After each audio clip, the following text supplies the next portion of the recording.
আচ্ছা, তুমি কি কখনো ভগবানকে বলেছো যে ভগবান আমার সাথেই কেন, আমার সাথেই কেন খারাপ হয়? আমি তো কখনো কারো খারাপ চাইনি, না আমি কখনো কারো খারাপ করেছি। তারপরেও কেন আমার সাথেই বারবার করে খারাপ হতে থাকে? আমি যেই মানুষটাকেই ভালোবাসি সেই মানুষটাই কেন আমাকে ছেড়ে চলে যায়? আমি বারবার করে এত চেষ্টা করি সফল হবার, তারপরেও কেন আমি সবসময় হেরে যাই? কেন তুমি আমাকে সবসময় হারিয়ে দাও? আমি চাই সবাইকে ভালো রাখতে, সবাইকে হ্যাপি রাখতে। তারপরেও আমি সবার জন্য যখন ভালো করি, তারপরেও আমি কেন বারবার করে খারাপ হয়ে যাই? আমি যেই মানুষগুলোকে ভালোবাসি সেই মানুষগুলোর মন মতন চলার মতন সবসময় চেষ্টা করি, যাতে তাদের কখনো খারাপ না লাগে। আমি আমার সবটা দিয়ে ভালোবাসি, তারপরেও কেন সেই মানুষগুলো আমাকে ছেড়ে চলে যায়? এই প্রশ্নগুলি তুমি যদি ভগবানের কাছে কখনো করে থাকো, তোমার মনে যদি এই প্রশ্নগুলো থেকে থাকে যে কেন আমার সাথে, কেন আমার সাথেই খারাপ হয়, আমি সবার ভালো করার পরে, আমি সবার ভালো চাওয়ার পরেও কেন সবসময় আমার সাথেই খারাপ হতে থাকে ভগবান, তাহলে এই ভিডিওটা অবশ্যই তোমার জন্য।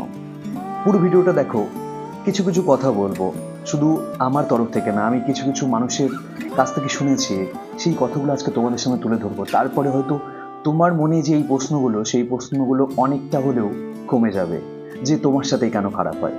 হয়তো এতটা তোমার খারাপ লাগবে না। তো পুরো ভিডিওটি দেখো, আশা করি তোমার ভিডিওটি ভালো লাগবে।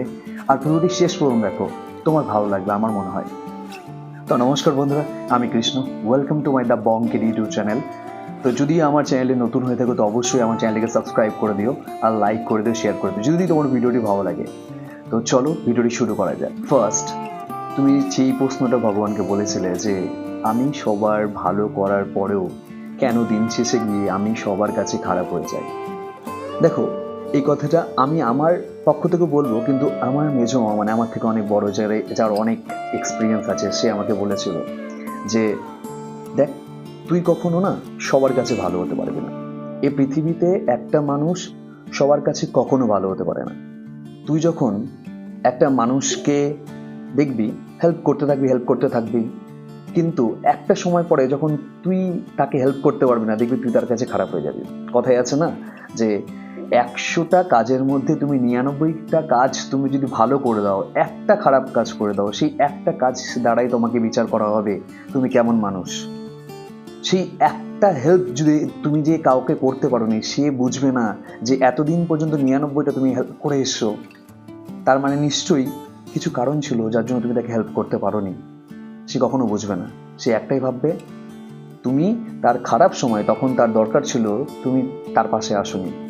তাই একটা মানুষ কখনো সবার কাছে ভালো হতে পারে না। তুমি যা ইচ্ছে তাই করো। আমার মা বলে যে তুই একজনকে যখন ভালো রাখতে চাইবি তখন দেখবি আরেকজনের কাছে খারাপ হয়ে যাবে, তখন আরেকজনকে ভালো রাখতে চাইবি তখন দেখবি আরও একজনের কাছে খারাপ হয়ে যাবে। তো এইভাবে না, প্রত্যেকটা মানুষ যখন পার্টিকুলারলি একজনকে ভালো রাখতে চায় তখন আরেকজনের কাছে খারাপ হয়ে যায়, আরেকজনকে ভালো রাখতে চাইলে আরেকজনের কাছে খারাপ হয়ে যায়। তো এরকমই হলো ব্যাপারটা। একসাথে তুমি সবাইকে কখনো ভালো রাখতে পারবে না। তাই সবাইকে ভালো রাখার কাজ বন্ধ করো, দেখবে একটা সময় তুমি সবার কাছে খারাপ থাকবে। আর যারা ভালোবাসার, যারা ভালো তোমাকে বাসবে, ঠিক আছে, তাদের কাছে কখনো তুমি খারাপ হবে না। সে বুঝবে যে তুমি অবশ্যই কোনো কারণে তুমি হয়তো আসতে পারোনি, অবশ্যই তুমি তাকে হেল্প করতে পারো, নিশ্চয়ই কোনো কারণ ছিল। কারণ যেই মানুষটা এতদিন ধরে তোমাকে হেল্প করে আসছিল, কেন তুমি তাকে হেল্প করতে পারোনি, সে তোমার কারণটাকে বুঝবে। তোমাকে তাকে কৈফিয়ত দিতে হবে না যে কেন হেল্প করেনি, বুঝলে? তাই সবাইকে হ্যাপি রাখার দায়িত্ব ভুলে যাও, ঠিক আছে? অবশ্যই করো, নিজের দিক দিয়ে যা করার করো, তাতে কে কি ভাবলো, কে কি না ভাবলো সেটা দেখার দরকার নেই। তুমি যার কাছে খারাপ, তুমি তার কাছে খারাপ থেকে যাবে। অবশ্যই বুঝবে যে যে তোমাকে খারাপ ভাবছে সে তোমাকে চেনেই না, সে তোমাকে জানেই না, তার জন্য তুমি আজকে তুমি তার কাছে খারাপ। আর যে তোমাকে জানে সে তখন তোমাকে কখনো খারাপ ভাববে না। তো এটাই বলবো, সবার কাছে ভালো হতে যেও না, কারো না কারো কাছে তুমি খারাপ হবেই। তো যতটা পারো নিজের দিক দিয়ে করো। আর যদি খারাপ হয় হোক, কাউকে এক্সপ্লেন করার দরকার নেই যে তুমি তার জন্য করতে চেয়েছো কিন্তু করতে পারো না। সে যে বোঝার সে ঠিক বুঝবে, আর যে বোঝার না সে কখনোই বুঝবে না। সেকেন্ড, যেটা তুমি ভগবানকে বলো যে ভগবান আমি তো এত চেষ্টা করি, আমি আমার সবটা দিয়ে চেষ্টা করি, তারপরেও কেন আমি বারবার করে হেরে যাই, বারবার করে কেন আমি সফলের মুখ থেকে ফিরে আসি। একটা কথা বলি শোনো, ভগবান না তোমাকে এতটুকু জিনিস দিতে চায় না, তোমাকে না এতটুকু জিনিস দিতে চায় না, কারণ জানে তুমি এতটুকু জিনিসের যোগ্য না, তুমি এর থেকে বড় কিছু পাওয়ার যোগ্য। তাই জন্য ভগবান তোমাকে সেই জিনিসটা তোমাকে দিচ্ছে না, জানো তো। তুমি যদি ভাবো একবার, এই যে ছোট জিনিসটা চাইছো, সেই ছোট জিনিসটা তুমি যদি এখনই পেয়ে যাও, তুমি কিন্তু সেই যে বড় জিনিসটা তোমার যে পাওয়ার ইচ্ছেটা ছিল, যে ভগবান তোমাকে দিতে চাইছে, সেই জিনিসটা কিন্তু তোমাকে দিতে পারবে না। তুমি কিন্তু সেই জিনিসটা পেয়ে কিন্তু হ্যাপি থেকে যাবে, সেই বড় জিনিসটা কিন্তু তোমাকে দিতে পারছে না। তাই অনেক সময় একটা কথা মনে রাখবে, যা হয় ভালোর জন্য হয়। বড়দের কাছে শুনি আমি, আমার মামারা এই চাকরি পেয়েছে যারা, ঠিক আছে, তারাই আজকে বলে যে একটা সময় মনে হচ্ছিল যে হয়তো আমার দ্বারা কিছু হবে না, আমি পারবো না, পুরোপুরি ভেঙে পড়ে যে হবে না, হয়তো সবকিছু ছেড়ে দেবো। কিন্তু একটা সময় পরে তারাও সফল হয়েছে। তারা বলে যে প্রথমের দিকে যে আমরা পাই না, ওই যে বলেন একটা সময় পর্যন্ত ভগবান তোমাকে পরীক্ষা করে, তোমাকে ভালো জিনিসটা পাওয়ার জন্য সেইভাবে তোমাকে তৈরি করে, তোমাকে শক্ত করে, তুমি কতটা শক্ত হতে পারবে, ভগবানের উপর কতটা বিশ্বাস রাখতে পারবে, আর নিজের উপরে কতটা বিশ্বাস রাখতে পারবে যে আমি পারবো, ওই সময় ভেঙে যেতে না। দেখবে যারা বলে, অনেকেই আজকে যারা সাকসেস হয়েছে তারা বলবে যে হয়তো আমি যদি ওই সময় এই জিনিসটা করতাম, তাহলে হয়তো আজকে আমি এই জায়গাটায় পৌঁছাতাম। তো একটা সময় পরে না সবাই সফল হয়। ওই একটা শাহরুখ খানের কথা আছে না, যতক্ষণ না এন্ডটা ভালো হয় ততক্ষণ পর্যন্ত পিকচার আবি খতম নেই হুয়া है। তো দেখবে তুমিও একটা সময় ভালো জায়গায় পৌঁছে যাবে। দেখবে তুমি আজকে ভগবানকে বলছো যে আমার সাথে হচ্ছে না, সেই তুমি 5 থেকে 10 বছর পরে বলবে ভগবান আমাকে ওটা দাওনি, ভালো করেছো, না হলে তুমি এটা পেতাম না। তুমি একদিন ভগবানকে নিজে বলবে। দেখবে আমরা প্রত্যেকটা মানুষ, আমরা যখন কোনো একটা খারাপ পর্যায় থেকে খারাপ পর্যায়টা আমরা পেরিয়ে আসি, তারপরে একটা সময় 5 থেকে 10 বছর পরে গিয়ে বলি ভগবান ভাগ্যিস তুমি ওটা আমাকে দাওনি, ঠিক আছে, হয়তো দিলে পারে আমি এত ভালো কিছু পেতাম না। 4 নম্বর, যে তুমি ভগবানকে বলেছিলে না যে আমি তো সবাইকে এতটা ভালোবাসি, সবার মন মতন করে চলার চেষ্টা করি, তারপরেও কেন ভগবান আমার থেকে মানুষ দূরে সরে চলে যায়। আচ্ছা আমাকে একটা কথা বলো, তোমার যখন পেট ভরা থাকে, তুমি যখন রেস্টুরেন্টে যাও, রেস্টুরেন্টে গিয়ে তুমি কি ভালো খাবার দেওয়ার পরেও, একদম টেস্টি খাবার, ঠিক আছে, অন্যজনের কাছে হয়তো প্রচুর টেস্টি, সেই টেস্টি খাবারটা তুমি কি তৃপ্তি ভরে খেতে পারবে? তুমি কিন্তু তৃপ্তি ভরে খেতে পারবে না। তোমার কিন্তু পেটে খিদেই নেই, তুমি সেই খাবারের টেস্টটাই বুঝতে পারবে না। কিন্তু আবার সেই খাবারটাই, যে খাবারটা টেস্টি, সেই খাবারটা তোমাকে খালি পেটে, গোটা দিনে কিছু খাওনি, তারপর তুমি সেই রেস্টুরেন্টে গেলে সেই খাবারটাই তোমাকে দিল, সেই দিন তোমার সেই খাবারটি সব থেকে বেশি টেস্ট লেগেছে। কেন জানো? কারণ তোমার সেদিন পেটে খিদে ছিল।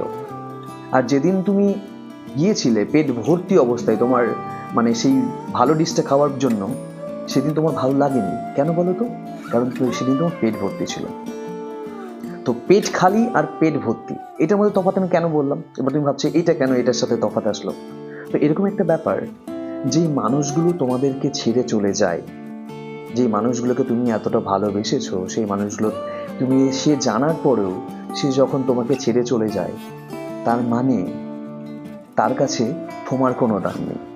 তুমি তার কাছে পায়ে ধরে কাঁদো না কেন, তুমি হাত জোর করে তার কাছে মিনতি কানতি করো না কেন, তুমি আমাকে ছেড়ে চলে যেও না, আমি তোমাকে ছাড়া বাঁচবো না, সে কখনোই সেটা দিয়ে তার কোনো কষ্ট আসবে না। বুঝতে পারলে তো? তুমি যতই কাঁদো তার সামনে, সে কখনোই তার কাছে, তার মনে যে আমরা কাঁদলে, আমরা কি মনে করি যে হয়তো কাঁদলে পারে হয়তো সেই মানুষটা হয়তো বুঝতে পারবে যে আমি সেই মানুষটাকে কতটা ভালোবাসি, সেই মানুষটাকে আমি কতটা পরিমাণে চাই। কিন্তু যার মনে তোমার জন্য জায়গা নেই, সেই মানুষটার সামনে কাঁদাটা পুরো বৃথা। সে ভাববে তুমি তার কাছে সামনে নাটক করছো। একটা কথা বলি, যে জীবনে যাকেই ভালোবাসো তার সামনে কখনো নিজের চোখে জল বের করো না, তাকে পাওয়ার জন্য, তাকে আটকে রাখার জন্য। যে মানুষটা একবার তোমাকে ছেড়ে যাওয়ার কথা ভেবে নিয়েছে, সে তোমাকে ছেড়ে যাবেই, যা মনে হয় তাই হয়ে যাক। বুঝতে পারলে? তুমি তার সামনে কাঁদো, চোখে জল ফেলো, নিজের হাত কেটে ফেলো, তুমি মানে গলা কেটে ফেলো কিংবা মরেও যাও, তার কোনো যায় আসবে না। বুঝলে? তাই একটা কথা বলি, কখনো না ভালোবাসা পাওয়ার জন্য হাত জোর করবে না। যে থাকার সে এমনি থাকবে, আর যে চলে যাওয়ার সে তোমার কাছ থেকে এমনি চলে যাবে। ওই যে একটু আগে আমি বললাম না উদাহরণটা, যে খালি পেট আর ভর্তি পেট। যে মানুষটা আজকে ভাবছে তোমার থেকে সে ভালো কাউকে পেয়ে গেছে, ভালো কাউকে পাবে, ঠিক আছে, সে যখন অন্য মানুষের কাছে যাবে, তুমি তো সবকিছু দিয়েছো, তুমি তো তাকে সবটা দিয়ে ভালোবেসেছো, তাকে যেতে দাও। একটা সময় পরে তুমি যদি তাকে সত্যিই ভালোবেসে থাকো, সেই মানুষটা বুঝতে পারবে যে আমি কি হারিয়েছি, আমি কি হারিয়েছি, আমি কেন এরকম করলাম, আমি আমার দোষে সেই মানুষটাকে হারিয়েছি। সে একটা সময় হয়তো কাউকে বলতে পারবে না, এই পৃথিবীতে কাউকে বলতে পারবে না, কিন্তু সে মনে মনে ভাববে যে আমি কি হারিয়েছি, আমি নিজের দোষে নিজেকে মানে একদম পুরো অন্ধকারে ঠেলে দিয়েছি। আসল কথা কি বলতো, ভালো জিনিস চিনতে পারে এমন লোক খুবই কম আছে। আজকালকার দিনে ভালো জিনিস চেনা সব থেকে বেশি কঠিন, তাই মানুষে চিনতে পারে না। ছেড়ে যাওয়ার পরে মনে হয় যে আমি ভুল করেছি। কখনো ভালোবাসা পাওয়ার জন্য কিংবা যে তোমার থেকে ছেড়ে চলে যেতে চায়, তাকে কখনো আটকে রেখো না। একদিন ঠিক ভালো মানুষ আসবে, ভগবান তোমার জন্য ভালো মানুষকে রেখে দিয়েছে, তাই কখনো কষ্ট পাবে না, যেতে দাও। থার্ড, তুমি ভগবানকে বলো যে আমি যেই মানুষটাকেই ভালোবাসি, সেই মানুষটাকেই তুমি কেন আমার থেকে দূরে সরিয়ে দাও। আচ্ছা, তুমি কি সেই মানুষটার যোগ্য?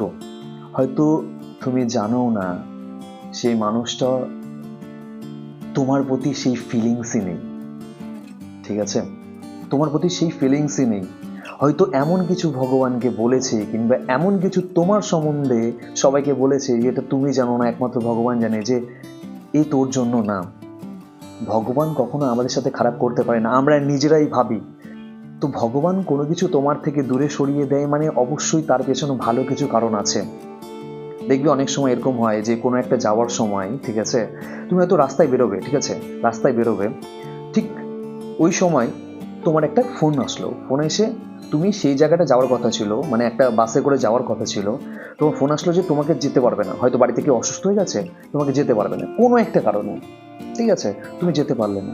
তুমি কি করলে, যে ভাবছো ইস আমার যাওয়া হলো না, কাজটা হলো না, তুমি এদিকে মনে মনে কিন্তু খুব অস্থির হয়ে গেছো, কিন্তু বাড়ি থেকে কেউ অসুস্থ হয়ে গেছে, তুমি সেখানে গিয়ে তাদেরকে দেখাশোনা করছো, কিছুক্ষণ পরেই শুনতে পেলে বাসটা অ্যাক্সিডেন্ট হয়ে গেছে, আর তোমার ওই বাসে যাওয়ারই কথা ছিল। তো এরকম অনেক ঘটনা, যেটা ভগবান আগে থেকেই ভালো কিছু, ঠিক আছে, ভালো কিছু দেওয়ার জন্য তোমাকে সেখান থেকে সরিয়ে নিয়ে আসে, সেই মানুষটাকে তোমার থেকে দূরে সরিয়ে নিয়ে যায়। তো তুমি ভালো কিছু পাবে, যার জন্য ভগবান সেই জিনিসটা তোমাকে দিচ্ছে না। একটা মানুষ হেঁটে হেঁটে ওইখানে গেল, ওইখানে গিয়ে হয় এরকম, দেখবে বলে না যার মৃত্যু যেখানে আছে তাকে সেখানে যেতে হয়, ঠিক আছে, আবার যার মৃত্যু যেখানে নেই, ঠিক আছে, সেখানে ভগবান তাকে মানে নিয়ে যাবেই না, ওখানে ওর মৃত্যু নেই, ওখান থেকেও ফিরে চলে আসবে, ঠিক আছে, গিয়েও সেখানে সে উঠবে না, আবার ফিরেও চলে আসবে। তো এটাই হলো কথা। তো ভগবান কোনো মানুষকে তোমার থেকে দূরে সরিয়ে নিয়ে গেছে মানে সেই মানুষটা তোমার জন্য না, আর যেই মানুষটা তোমার জন্য, ভগবান তোমার জন্য পারফেক্ট কাউকে রেখে দিয়েছে, যে অবশ্যই ঠিক সময়ে তোমার কাছে চলে আসবে, আর তখন তুমি ভগবানকে থ্যাংক ইউ দেবে যে কাশ ও গেছিল, তাই আজ আমি একটা ভালো মানুষকে পেয়েছি। ও যদি ওই তোমার এক্স কিংবা যেই হোক কিংবা যে কোনো মানুষ, ঠিক আছে, তোমার লাইফ থেকে যখন চলে যাবে তখন ভাববে যে, তখন কষ্ট পাবে, কিন্তু যখন চলে যাবে তার থেকে 5 থেকে 10 বছর পরে যখন অন্য ভালো কেউ আসবে তখন ভাববে যে কাশ ও না গেলে পারে, হয়তো এমন একটা ভালো মানুষকে আমি জীবনে কখনো পেতাম না। তো বন্ধুরা, যদি তোমার এই ভিডিওটি ভালো লাগে না, তুমি যদি এই কথাগুলি ভগবানকে বলো যে কেন আমার সাথে, কেন এগুলো কারণ বলেছিলে না, আশা করি তুমি তোমার কিছুটা হলেও মন থেকে সেই উত্তরটা পেয়ে গেছো। যে সত্যি ঠিক না ভুল, ভগবান যাই করে ভালোর জন্য করে। তো ভগবানকে থ্যাংক ইউ জানাও যে আমরা অনেক ভালো আছি। আমাদের থেকে না আমরা যেই জিনিসগুলোকে পাওয়ার জন্য কষ্ট পাই না, হয়তো ভাবি যে আমরা চাকরি কিংবা আমরা হয়তো আরও ভালো ভালো লাইফ পাবো, তো এরকম যার জন্য আমরা কষ্ট পাই না, এর থেকে আমাদের থেকে আরও লোয়ার পোর্শনের মানুষজন আছে যারা এই জিনিসটাও পায় না। আমি না প্রতিদিন ভাত খাওয়ার আগে, ঠিক আছে, একবার করে হলেও সেই খাবারটাকে প্রণাম করি। কেন কি জানো তো? আমি যখন কলকাতায় থাকতাম তখন আমি দেখতাম যে কত মানুষ আছে যে স্টেশনের পাশে যারা এক মুঠো খেতে পায় না। ইভেন এরকমও দেখেছি আমি ছোট্টবেলায় স্কুল যাওয়ার সময় একটা লোককে, যে ড্রেন, আমাদের স্কুলের পাশে ড্রেন, একদম নোংরা জল, সেই ড্রেনে নোংরা জলের মধ্যে ভাত পড়েছিল, সেই ভাত ওখান থেকে তুলে খেতে দেখেছি। ডাস্টবিনে পড়া ভাত, যেগুলো মানে বিয়েবাড়ি কিংবা অন্নপ্রাশন যেই খাবারগুলো ফেলে দেয় সেখান থেকে তুলে নিয়ে লোককে খেতে দেখেছি।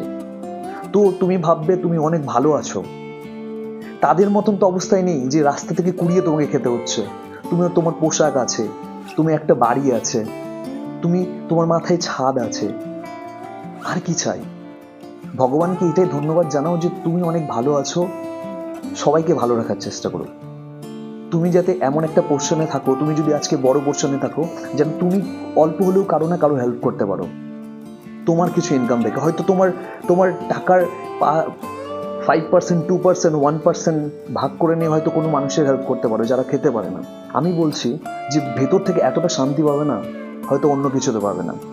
তো আজকের জন্য এতটুকুই। জানি না, হয়তো জ্ঞান হয়ে গেল অনেকটা। যদি ভিডিওটি ভালো লাগে বন্ধুদের সাথে শেয়ার করে দিও।